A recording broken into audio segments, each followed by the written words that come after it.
સુરતથી બસમાં સવાર થઈને પ્રવાસીઓ ધરમપુર રાજચંદ્ર આશ્રમ જઈ રહ્યા હતા। આ સમયે ખેરગામ ધરમપુર રોડ ઉપર લક્ઝરી બસ અને ટ્રક વચ્ચે અકસ્માત સર્જાયો હતો। 11ને ઈજા થઈ હતી। બસના ડ્રાઈવરે મોબાઈલમાં ધ્યાન આપતા બસ ટ્રક સાથે ભટકાઈ હોવાનું જાણવા મળ્યું હતું।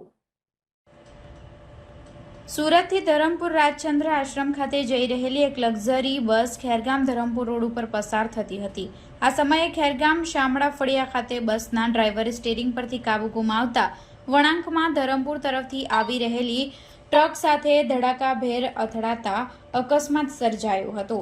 ચીખલીથી ખેરગામ ધરમપુર રાજ્ય ધોરીમાર્ગ નાસિક જનાર અને નેશનલ હાઈવેને જોડતો હોવાથી આ રસ્તે મોટા અને ભારે વાહનો મોટી માત્રામાં પસાર થાય છે, જેના કારણે ખેરગામ વિસ્તારમાં અકસ્માતો પણ વધી રહ્યા છે। રવિવારે સવારે ધરમપુર રાજચંદ્ર આશ્રમ ખાતે પ્રવાસીઓને લઈને જઈ રહેલી લક્ઝરી બસના ડ્રાઈવરે ચાલુ બસે મોબાઈલમાં ધ્યાન આપતા ખેરગામ શામળા ફળિયા ધરમપુર રોડ ઉપર વળાંકમાં ધરમપુર તરફથી આવી રહેલી ટ્રક સાથે ધડાકાભેર અકસ્માત સર્જાયો હતો। અકસ્માત થવાની સાથે જ બસમાં સવાર પ્રવાસીઓમાં ભારે ભાગદોડ મચી ગઈ હતી। પ્રવાસીઓની ચીખ સાંભળીને આજુબાજુના સ્થાનિક લોકો ઘટના સ્થળે દોડી આવી પ્રવાસીઓને બસની બહાર કાઢ્યા હતા। જોકે બસ ડ્રાઈવરનો પગ સ્ટીયરિંગના ભાગે દબાઈ ગયો હતો। સ્થાનિક લોકોની ભારે જહેમત બાદ ડ્રાઈવરને બહાર કાઢવામાં આવ્યો હતો। નાની મોટી ઈજા પામેલા 11 જેટલા પ્રવાસીઓને 108 મારફતે નજીકમાં આવેલી રેફરલ હોસ્પિટલમાં સારવાર અર્થે તાત્કાલિક ધોરણે ખસેડવામાં આવ્યા હતા, જેમાં 6 મહિલા, 2 પુરુષ અને 3 બાળકોનો સમાવેશ થાય છે।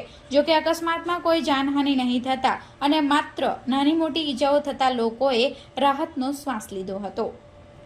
પાંચાભાઈ સાવલિયા, અમે સાથે સુરતથી આવી છીએ અને ધરમપુર આશ્રમે જતા હતા।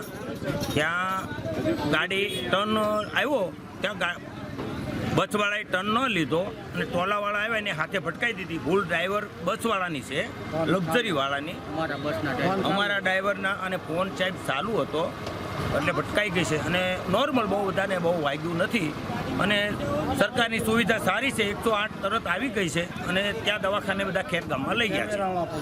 કેમેરાવાળા, પત્રકારવાળાનો આભાર છે, એ તરત લોકો આવી